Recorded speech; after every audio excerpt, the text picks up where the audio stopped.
What exactly is the psychology behind racism? You understand that racism is something that is such the norm in our society, particularly in American society, but it's very much everywhere. What exactly is the psychology behind racism? Racism can be perpetuated on many different scales. For example,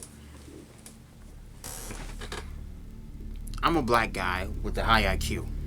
When I passed a high IQ score in high school, I believe my score was 135, and I happened to tell some of the white students who, some have to be racist, and they were kind of ashamed that a black person got a much higher IQ score than they did. And I was told that it doesn't matter what you accomplish, how high your IQ is, you'll always be a nigger. Basically, and I'm white and I'll always be more superior to you. You understand?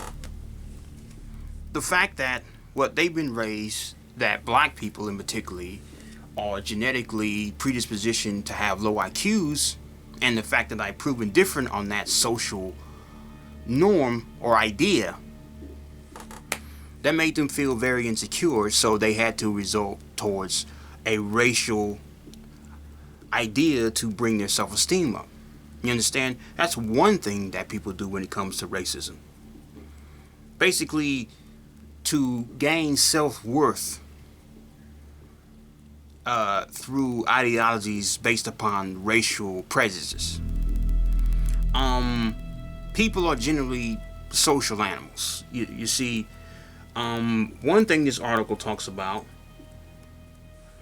racism can also be in more or less something of a survival mechanism. Basically, people come together, you have the same social, cultural ideas, so it's more survival. And basically, when someone is different, someone has a different position, different genetics, basically their identity, their culture, who they are can be threatened. That's another reason why racism is presented. It's like survival, basically. And not to mention the fact that people need to have meaning.